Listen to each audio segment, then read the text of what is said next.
A noxious yellow gas spurted from the exhaust of the whirring machine. In the shadow of Tashino Towers, Izumi's do-it-yourself uranium enrichment kit let out a loud, metallic ping. "Cake's ready," she called, and Nuke came wandering over. It was almost a classical domestic scene, until Izumi opened a drawer on the twisted machine, twice her height, and popped out a steaming cylinder of cake. Yellow cake. Cake that really gets your neutrons flowing, if you know what I mean, and if you were anyone there but Izumi, you probably didn't. "Nice, probably," Nuke nodded. It looked too big to smoke, but he wanted to put on a happy face anyway. "This will be the fuel for the reactor," Izumi explained. "And how will it react?" "It's gonna get real hot." "I got books for that." "Not hot enough." "Degenerate." "Ah yes, some relativistic degenerate matter would do much better." Yes. Degeneracy is only a relative matter, really." "I'm not sure we're talking about the same thing." "As good an excuse as any to stop. You coming upstairs?" "Let me try this a bit more. These fuel pellets are going to be essential, although making the reactors the hard part." "You said." "And I meant it. Go on." Izumi and the tech hunters kept that machine running late into the night, refining the warming rock chunks into warmer, very poisonous cylinders that'd burn the brain moss right off you at 50 paces. Nuke went to lounge about in the main hall, but a disturbance in the fog was afoot. Down the valley, within the shimmering walls of the Manksand Hive, Beep sat between two fires, deep in meditation. Gustafsson stood silently behind her, and in the grounds outside, the Iron Spider soldiers kept close watch over the entry holes. This peaceful scene was interrupted only by a passing parade of shouts when Krusty the Krab got a hold of a fuel rod and scurried around while trying to eat it. Oh, but as you can imagine, that was hardly an interruption at all. Suddenly, Beep pointed straight forwards and stood up. "It is clear. Beep! The path is ready. I have to beep over there. Beep!" she announced. Knowing at once what to do, Gustafsson sprinted for Tashino Towers. Whirling up the ramp, he bounded into the hall, finding most of the guild lying about listening to Nuke rant. If you read The Rusty Agronian Spade, you would be all like, "That's so lewd, tasteless." But then if you went and read Mr. Sister's Wild Wake, then Rusty Spade seems harmless in comparison. So what is degeneracy? It's all relative. "This is what I call the theory of relativity," he explained. I hope someone was getting all this down. Gustafsson, though, couldn't care less.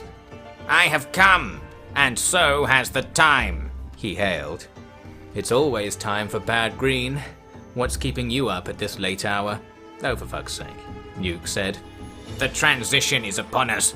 The new queen awakens." "And you want us to watch?" "I want you to run. We must reach the fallen, so the risen may inherit the legacy." "Wait, the legacy?" Elena said. "Could this be a reference to the stored knowledge of the past, kept within the Hiver Queen?" "It is more than knowledge," Gustafsson said, but otherwise he appeared to be agreeing. "Trip to see the Queen? Why not?" Nuke shrugged. "The old Queen," Gustafsson shot back. "What? I'm only a princess," Izumi muttered as she entered, crab slobber really making her greasy hair shine. Classic stuff, but the tall and short of it was that Beep needed to get to the other side of the world. But if there's to be a royal venture, why not add some extra palaces on the way?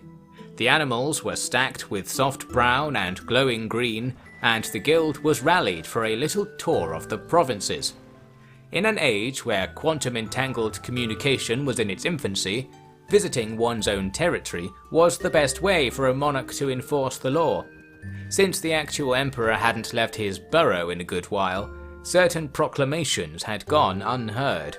Such was clear when the guild hiked through the hills towards Heft and came upon a slave camp. And not just any slave camp. This was the very spot where Nuke, Green Emperor Tashino, had been locked up. It was a bad day to be a slaver. "Hello, all," Nuke called out at the gate. "It's ya boy, Nuke, back at it again with another prison break. This, like all good quality prison breaks, is brought to you by the Tashino Economic Union of Substance Abusers, turning forced labor into labor force. And we hit it old school. While I'm not entirely sure what that means, my legal advisors inform me that it is indeed the case. Now, pertaining to the current engagement, I happen to know that some of these prison guards aren't entirely useless dregs. Therefore, I will offer amnesty to any guard who can produce me a convincing drawing of famous pop culture icon Rock-chan. You will be rewarded with a license to remain alive, so long as you keep drawing B-frames in my new magic moving manga project. Terms and conditions apply. Thanks, and down with the oppressors, but not me, because the Green Emperor oppresses you just right. Meanwhile, the rest of the guild was busy downing guards, breaking chains, and assessing Rock-chan art contest submissions, all drawn like their life depended on it, but clearly some just didn't value their lives highly enough. Night fell while all this was going on, and in search of a place to stay, Nuke knocked on the door of the fanciest building in the camp. It was a big Second Empire-style house, the sort of thing the nobles of the Empire had built for themselves, even in squalorous mining pits. "Fug off!" a voice came from inside. That'd be the noble. "Ma'am, you're in real trouble in there. This whole thing's real illegal, I think," Nuke said, shaking his head and getting to work on the door lock. However, this cunning noble had accounted for such things. The door was lined with an array of locks of different sizes, shapes, and historical value. That door wasn't opening anytime soon. But the Green Emperor wasn't going away anytime soon either. Nuke fiddled, fudged, riddled, and budged, and eventually there was a hiss of rapidly flowing water, and a hydraulic lever pulled the bulkhead door into a recess in the ground. "Wakey wakey, it's time to get nuked," Nuke announced, but inside there were several samurai bodyguards. "You'd stand against your own prince?" Nuke asked. "For money, yeah," one of them shrugged.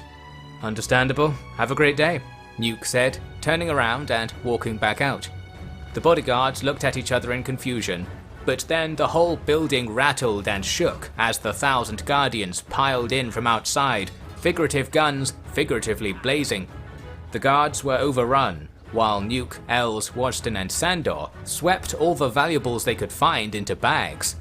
Like true heroes, they stole from the rich to give to the probably technically a bit richer, but drug running had the ethical high ground over slavery. So, bad luck to Lady Reuben of Heng, who was now placed in chains herself and led out of the camp to a chorus of jeers. The guild were taking her to Heft, where a grim sentence in the Imperial prison awaited. Yes, they say that no one escapes the law, although if the guild were the ones saying that, they must have forgotten how several of them had done just that. In fact, escaping seemed to be relatively easy, even for the most highly guarded inmates. This was evidenced by a chance encounter on the road to the capital. Lying in the sand was a near-naked man, his pale skin stained red by the heat, his legs bound by shackles. In the United Cities Empire, that's really just a standard roadside feature. But foolish Wadston felt an old tingle in his heart and decided to investigate. "Are you alive?" he asked the body. The body turned over. "Not the Warren! I cannot bear one more moment in that Warren! The moss! The moss! Squaw!" the man said. It was none other than the Holy Phoenix. "Sorry, Birdbrain, I'm cleaning up the streets, and you were a present for Dad, so don't be rude," Nuke said. The Phoenix joined Reuben as a very important prisoner, and was dragged through the capital gates soon enough. The guild took their captives to the skimmer shed, diving for cover as the door was opened, and then, once the wind had done its thing, venturing inside. "Skim friends," Els called out. The skimmers replied with a bone-shuddering purr. "What the fuck is this shit? Take me to the Emperor, I'll have you executed," Reuben shouted, but Nuke held her still. "You're making a bad impression to your new roommates, my lady," he said. Then there was a scuffle outside. "Lady Reuben, what's happening?" a voice called. A man in armor stood at the head of a group of club-carrying merchants. Fucking Hash Boy's gone rogue! Get me out of here! Reuben called. Those guys tried, but starting a fight with the guild's veteran warriors was a bad idea on the best of days. Doing it while they were standing in front of a room full of twitchy skimmers was really overkill. In their failure, Lady Reuben was doomed to be locked up in the middle of the stable, surrounded on all sides by skimmer pens. Now that's a prison. Why escape when it's better to keep the bars of your cage between you and those long teeth? Now the other prisoner needed to be dealt with. Nuke took the Holy Phoenix to see the Emperor, by which of course I mean Nuke walked in front of Waddesdon, who carried the Phoenix on his back. This, for the Phoenix, was a real treat, almost titillation enough to make him forget the den of sin he was being thrown back into. The throne room was like an alien planet these days. Its floors and walls were lined with mule cuboids, and the throne itself was lost in a labyrinth of gaseous green tunnels, all barely wide enough for one to worm their way about inside. When all this had started, no one had asked any questions, but if they had, maybe things wouldn't have gotten this far. I see trees of green roses too. A voice came from inside the megastructure. I see them, pal. Can't get enough. And I say to myself, what the fucking shit's going on? Where's Righty? Dad, I got him out here, Nuke called into one of the tunnel entrances. Oh, it's that guy. The guy who's half me and half my age. Go on then, pass him in. I'll get him settled again. You mean just into the wormhole? Yeah, they'll know what to do. The Phoenix was struggling against his binds and cawing uncontrollably, but Waddesdon managed to maneuver him towards the tunnel. Once he was at the threshold, two pairs of green hairy arms emerged from the darkness within. Grabbing the Phoenix calmly, they began dragging their quarry into the depths, unmoved by the fallen leader's screams. Then, from another tunnel, Emperor Tengu shuffled into view. "So, been getting the green shipments then?" Nuke said. Tengu emerged as far as his torso, probably for the best as he appeared to be unclothed, and replied, Yeah, you did it, boy. That stupid bridge, that stupid mank, it was all for real. You've saved the Empire. "Is the whole Empire gonna be like this, then?" Oh, don't tempt me. Don't fuel my dreams, my boy. Nah, we gotta keep it all out of the light, don't we? Moss needs dark, don't it? Well, sure. Actually, that reminds me, Izzy had something to show you. We've come up with a demonstration for what all the old tech we've been rustling up can do. But you need to go to the other end of town for it, and be wearing clothes. Sorry, I don't make the rules. Whoever made those fucking rules is a fucking regenerate. But alright, I'm game for a laugh, Tengu said, slithering back into the lair, then climbing out of a sort of hatch further back, crawling across the top and thudding down onto the last remaining bit of floor by the stairs. Been well, my son? He asked. Not as good as you. Come on. Nuke took Tengu down to the stables. When Lady Reuben saw her liege, she cried out, My lord, please save me! Forgive me! Oh, alright there, Ruby. Ruby here. Whoa! Tengu sang, following Nuke upstairs. The second floor of the stable building had an open hall, in which most of the guild was assembled. On the floor was a wide basin, with rows of pipes and electric lights overhanging it. Izumi was shoveling mank from a wet sack into the middle of the thing, while the tech hunters spread it about with their hands. Either something delightfully degenerate was about to happen, or this was an ancient industrial farming experiment. Blast, 'twas the latter, as Izumi quickly revealed. This is hydroponics, she proudly claimed. Hydropon what? Tengu asked. Did you ever wonder how the First Empire fed all those people on a planet as barren as this? Izumi asked, with rehearsed flair. First what? Tengu jeered.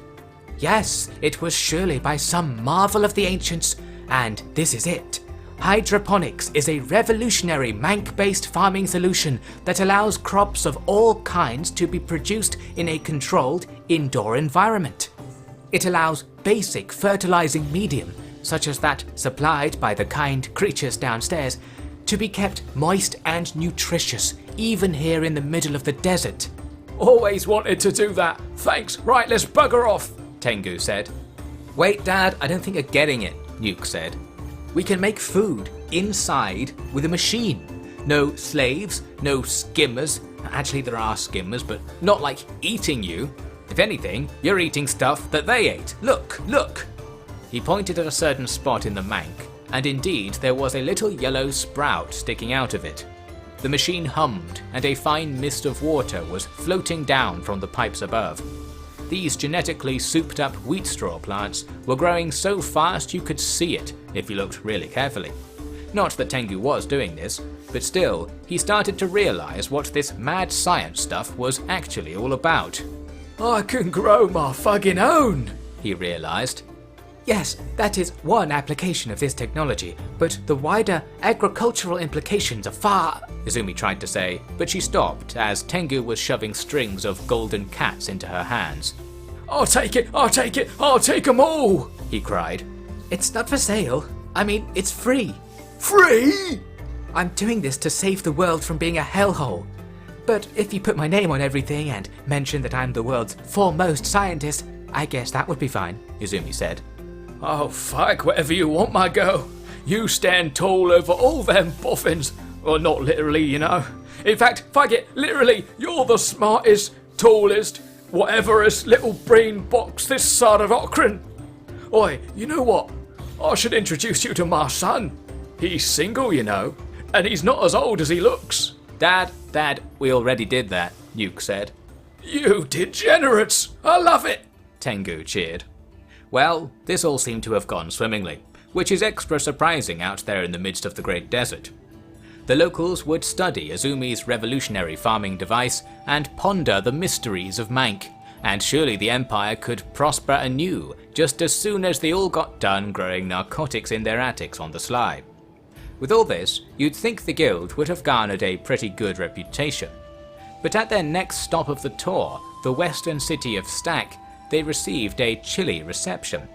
It seemed that their upending of the slave economy was ruffling certain feathers, and the owners of those feathers were then ruffling all the feathers around them in outrage, and by the time the guild arrived, everyone was ruffled inside out. "Drugs for sale," Nuke sang as he entered the large general store in the middle of town. The storekeep slammed her hands on the counter, then pointed at the door. Get out of here, rebel! This town doesn't need any more dregs! She shouted. I didn't say dregs, I said drugs. And I said get out! Fucking wild child prince fugging this empire up with his stupid ideas! Taking drugs while a robot does the work is a great idea start to finish, missy. We've been doing just fine all this time without that, eh? And now Samurai saying I have to pay the hands. Fuck right off, I'll go under. Nice, the guild will buy up your stock and replace you with a talking cutout of a cat girl. Everyone wins, Nuke said, taking this fine business idea with him back out into the street. What happened, my prince? Wadston asked him. Not sure, my man. Seems they don't like me around here. Prince Tashino, I fear the locals might not be heeding your proclamations, Isaiah said. He was pointing down the street, where occupied slave pens were visible on a rooftop through the haze. I think some people are losing money on the whole automation thing. Losing it to me, specifically, Nuke said. Should we try to return it to them to ease the tension? Wadston suggested. I would have if they asked nicely, but this is bullshit. No, I'm just gonna kill him. Hooray! Isaiah cheered. The other Shek admired this fine business decision also, and soon the guild was bringing another high-quality prison break to Stack Central Slave Market. The ringleader was stashed in one of the cages, the stock was liberated, and Nuke had a stern word with the crowd gawking at the commotion. Look, you morons, this is easy, okay?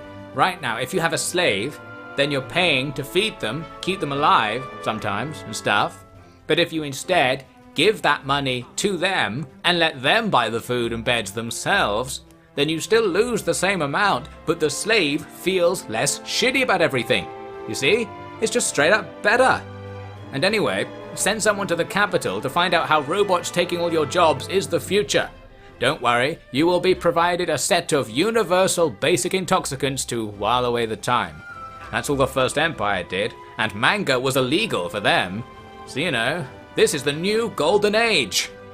Now, someone get in there and clean up the blood. We're off. All hail me, your prince, don't forget. From slavery to wage slavery to fully automated luxury narcotic monarchy, the Empire was set for a fair few economic changes, it seemed. Leaving Stack meant the imperial part of the victory tour was over. Next on the schedule was a visit to what remained of the Holy Nation to see how that was coming along these days, and then a bend round to the south for a coronation party in the Royal Hive. Izumi and co were eagerly awaiting the stores of ancient data this would provide, but in truth, only a dark shadow awaited them.